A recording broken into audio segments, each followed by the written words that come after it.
When David and Guillaume got back in touch about making Detroit, I wasn't terribly surprised they decided to make it because the fan response was so intense. So it makes sense that they would choose to do that after the enthusiasm. It was a challenge, and it was just an interesting thing to get my head around how to approach this character now as a different, much older person, and whether or not she had changed. And I'm very happy to say that with Detroit, I've had the opportunity to see Kara grow so much more than I ever expected. You do the housework, the washing, you cook the meals, and you take care of... God damn it, where the fuck's the rat gone now? Alice!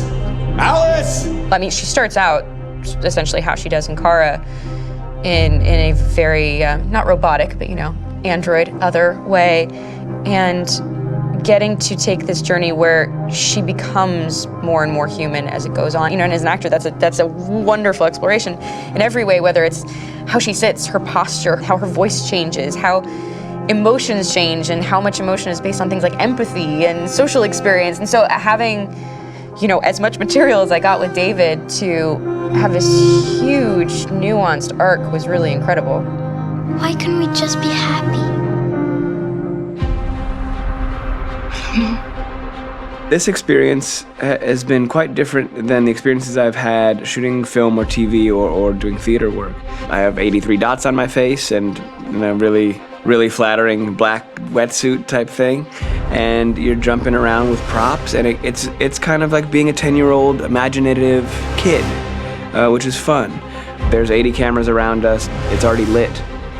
So we just shoot and shoot and shoot and shoot and shoot. There's no change of sets, there's no hair and makeup, there's no wardrobe, so we move really fast, and we'll go through about 35 pages in a day. Working in TV or film, we'll probably do 6 pages a day.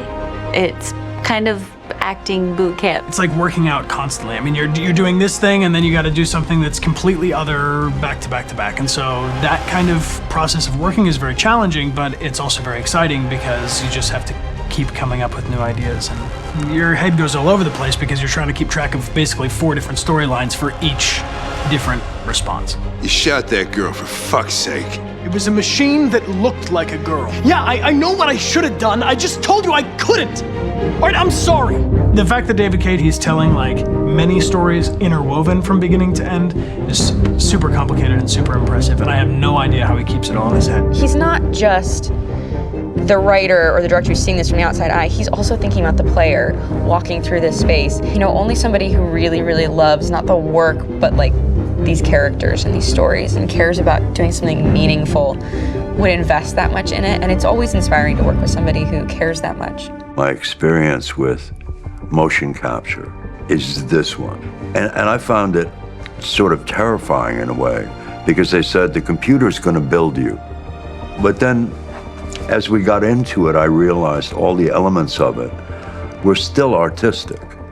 I just dipped into a really brilliant setup here. I've never seen anything like it. And this won't turn me into a product because I was playing a character.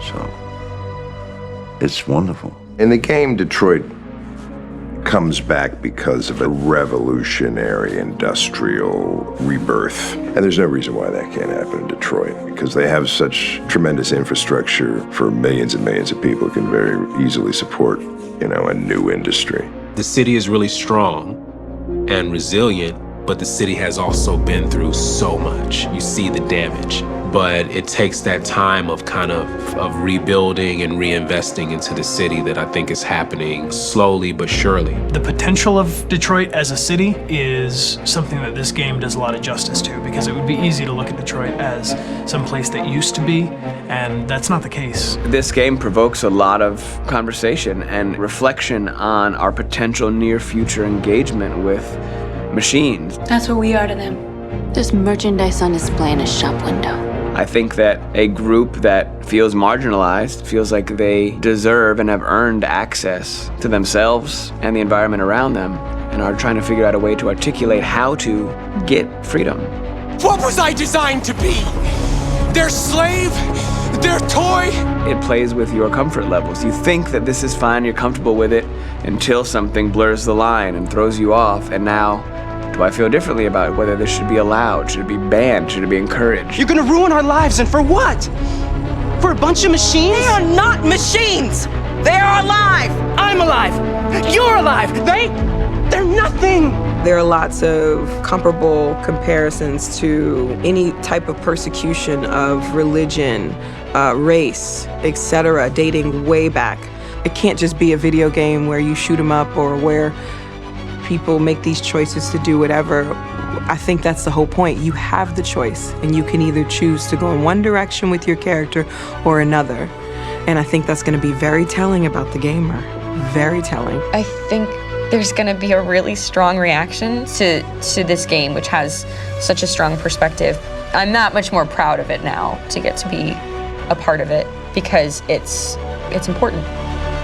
In this game, you're actively building and designing the character through not just what kind of shield does he have or what color hair does she have, but like their temperament and the way they deal with problems. The different endings to this game are so radically different based off maybe seemingly insignificant choices in the moment, but like life, they all add up. And can't play life again, though.